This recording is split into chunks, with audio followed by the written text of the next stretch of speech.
Hello guys, Foxy here, and this will be part 2 to what if Naruto was in The Walking Dead. And yeah, let's get on with the video. Naruto's POV. I woke up to warm light hitting my face. I grumbled as I rubbed my eyes. Hey kid, you should look at yourself in the mirror. Why? Well, because when you're sleeping, I change a few more things about you. What did you do? Nothing much. Anything you change about me is drastic. What did you do? Nothing. Oh, Chroma, if I find out that you gave me boobs, I am going to throw you out of my mind. You can't do that. Oh, who gave you the attitude of a frickin' 2-year-old? Hey! 2-year-olds have good personalities. I didn't say personality, I said attitudes. They also have good attitudes. Oh, God. I said as I walked into a bathroom. I already emptied out this place, but I didn't look at myself in the mirror. But when I did, I gasped. Karama! What in? What? Look at what you did to me! Well, isn't it fun? How is it fun? Well, this is for what you did. I did nothing to you. Seriously? Remember 2 years ago, you were in the bathroom and you were singing that annoying song? The ramen song? Yes. So what? I begged, I cried for you to stop it. And you did not. You did not stop singing that awful song. What? It's a good song. I'm going to sing it again. Do that and I will change your gender. I already looked like my gender was changed. No, it wasn't. No. Ah! Chroma screamed in my mind, but I tuned him out and looked back in the mirror. My blonde hair was longer than it should be. It reached down to the middle of my back. And my hair it looked more golden than blonde. My skin was still tan, but it had a glow to it. My beautiful blue eyes shined a bit more than they should. My nose was, I don't know how to say it. It looked strange. Not strange, but a bit different. It looked smaller.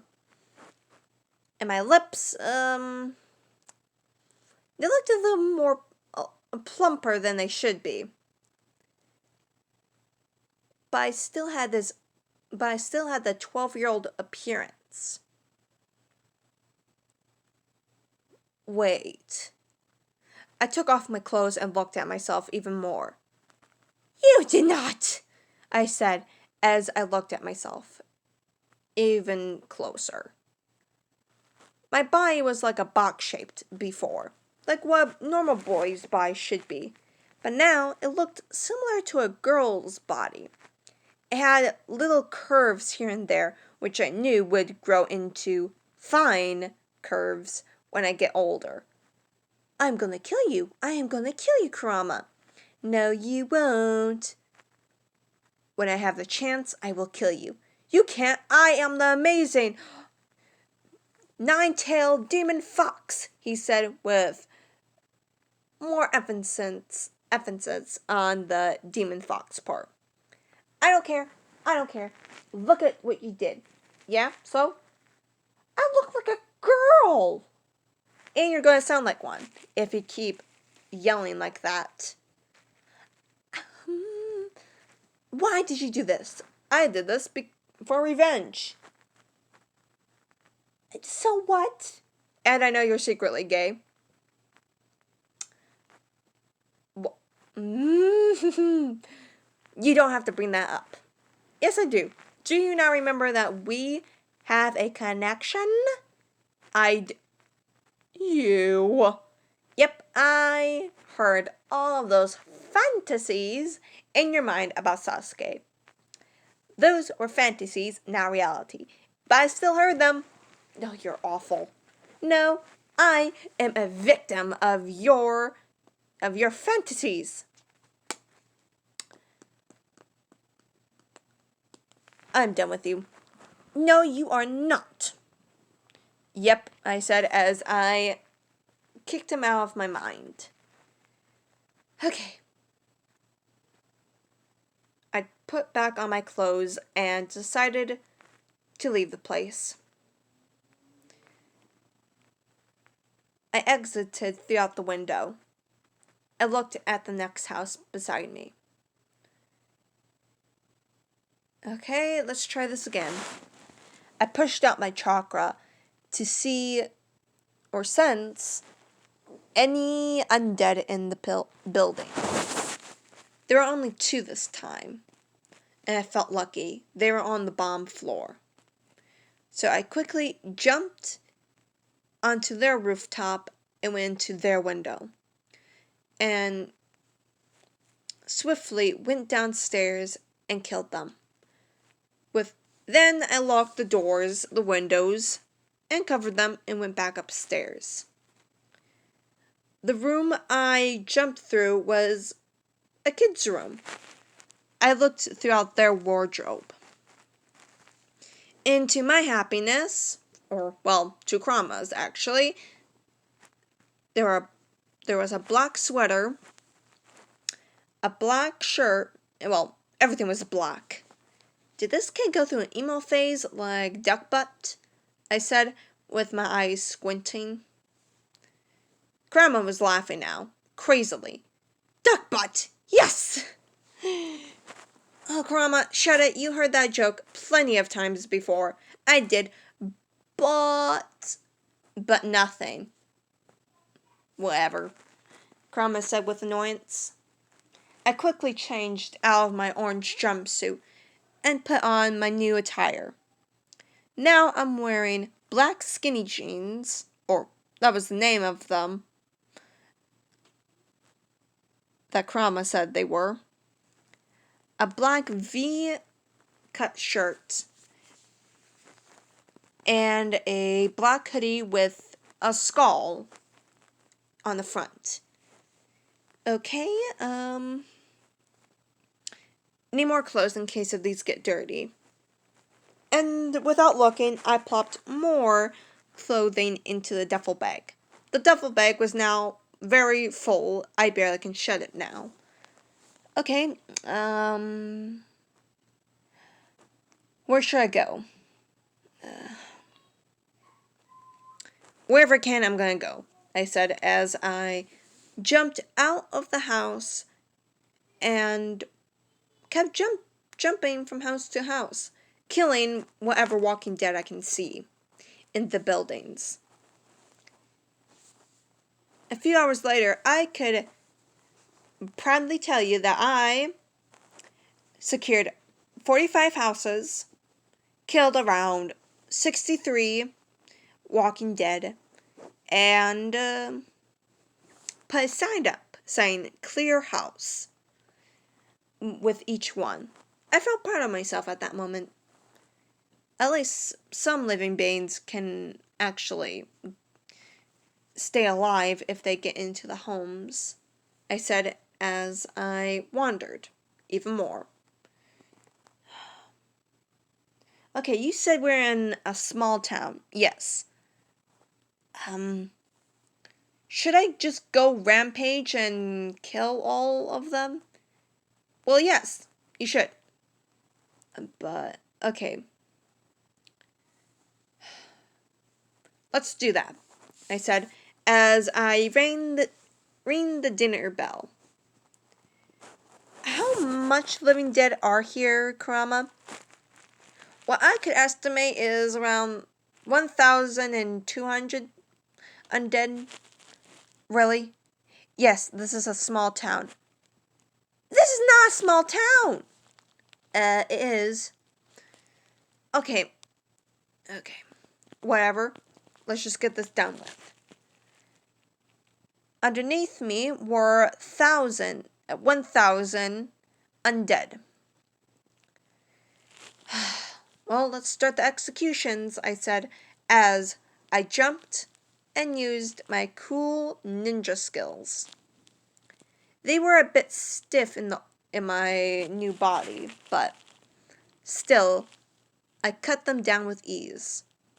These zombies have no brains, I said, as it got easier killing them. Their skulls were strangely very soft. Why are they soft, Krama? Well, whatever caused this to happen is probably eating away at their muscles and bones, making them very fragile. So their bones are very weak. Yes, that means the skull is easy to penetrate through. And you're also very strong, Naruto. You probably can smash the heads in with one fist. But please don't try that. I know what you were going to do. Whatever, I grumbled to myself as I continued on with my slaughter. It took around 10 minutes. And it was done. Every single undead was dead in the vicinity. The homes were cleared. Everything was done. In my old life, I only killed one person. One person. And look at me. Naruto, you did not kill any other person. Haku was an accident. You were mad and my influence triggered it. But these are undead people. And even if they have some soul in them, they're probably in pain and suffering because they had to kill their families. What you did was the right thing, Naruto. You have made the world a bit safer now. But, Naruto, you did the right thing. I know it's hard. Alright? I know it's hard for you. You are what people will call a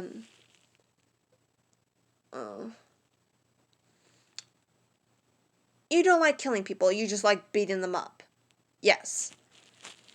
And that's you. You don't like, you are a good person, you don't kill nobody who doesn't deserve it. The undead deserve it. They will continue to scour the earth after whoever is. You saw those two other zombies eat that poor kid. What you did was fine, and it's normal to feel bad. It's normal to have that guilt on your shoulder. But Naruto, you can't continue to feel bad like this. But either way, let's burn the bodies. Burn the bodies? Yes, we can't bury them. Whatever is in their flesh probably will contaminate the soil. Fire is the only way since it burns away the bacteria. Okay. I took a deep breath as I dug a hole. Well, I really didn't dig it. I used my chakra to open up a pit. And with guilt on my shoulders, I lifted body after body and plunged them into the hole I made. But I didn't just do that. I counted each living person, and wrote down their names. Strangely, all of them had their wallets on them, and the ones that didn't, I left blank. In the end, there were 1,255 undead in the hole, and I stuck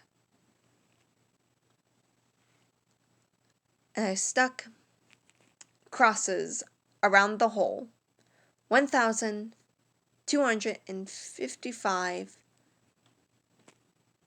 crosses around the hole, and set the undead into blazing heat.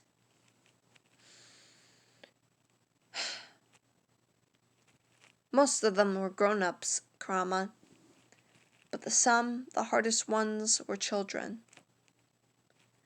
I had to grow up fast. It hurts, Grandma. It really hurts. Do I really have to kill even more undead just to protect the innocent? Yes, Naruto, you need to. But you also have to kill the living. What? Naruto, you know there are bad people in this world. And with the undead coming here now, and there's no actual society left, they're free to do whatever they want. Any sick, maniacal games they want to do, they're free to do it now. There are people worse than these monsters roaming this earth now. Now you have the opportunity to save more lives, but you will have to take away the bad ones, even if they're living. And Naruto, you cannot change them. When someone's messed up in the head, you can't just say a few words for them to realize what they did. This is not your old world. This is a new one, and I can feel the corrupted here. This place is filthy. There's no words to describe it. I can tell there are sick people here. I understand. Let's just leave the place. I've already made signs that the houses are clear.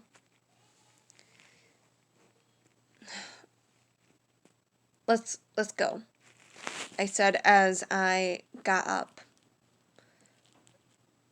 Okay, next place to go. Why don't we go to the hospital? We need more medical supplies anyways. Really? Mm-hmm. Kurama nodded. And there our journey went. We went to the first hospital we saw. It was a small hospital, but, well, it was quiet. Kind of. I walked in there. Well, the front door was already blown off.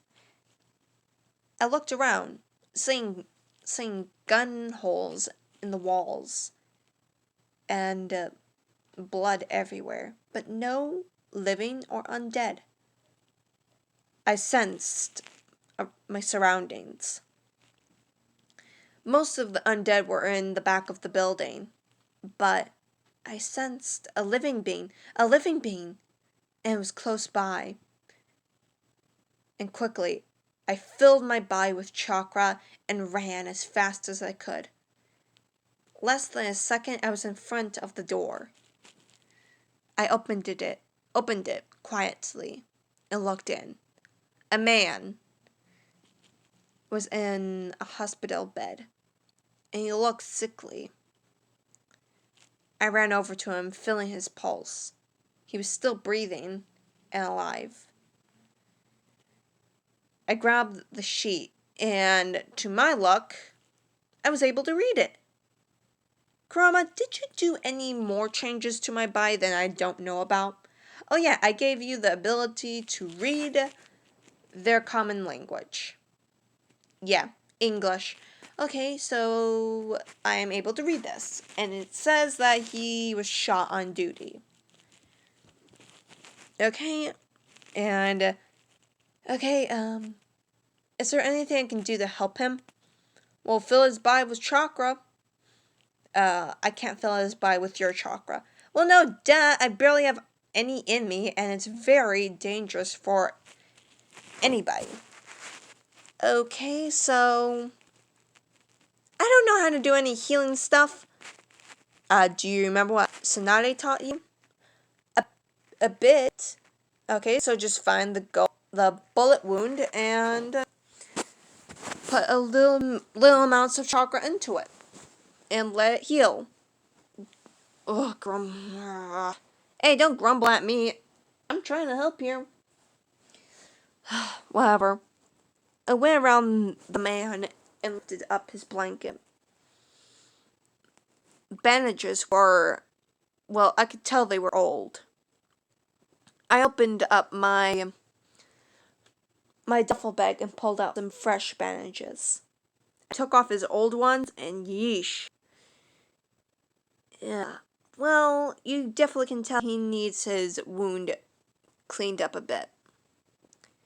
After I was done healing him, well, to the best of my abilities, I left him alone there. Well, I did put some bottled water and canned food beside him in case he woke up.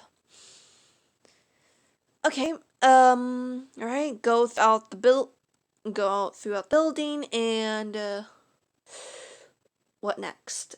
Well, first you want to clean up this mess. Well, Krama, I didn't know that you are a clean freak. There are lots of things you don't know about me. How long do you think it'll take for the dude to wake up? Well, I think his name is Rick Grims, I think. Rick Grims. I think he's gonna wake up in around 2 to 3 days. That gives you enough time to pick up this disaster.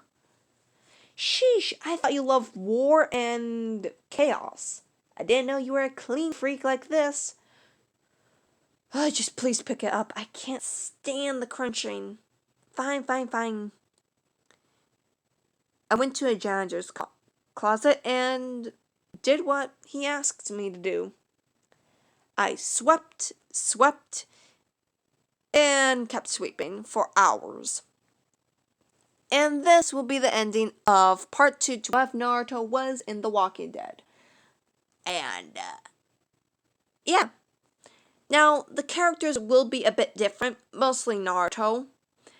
That is because, of Kurama's meddling. Kurama, he has a few abilities that he can change with Naruto. You know, making Naruto less hesitant to kill the undead, and basically influenced Naruto a bit more than he should. And yeah, let's see how Rick will react when he sees Naruto. Adios.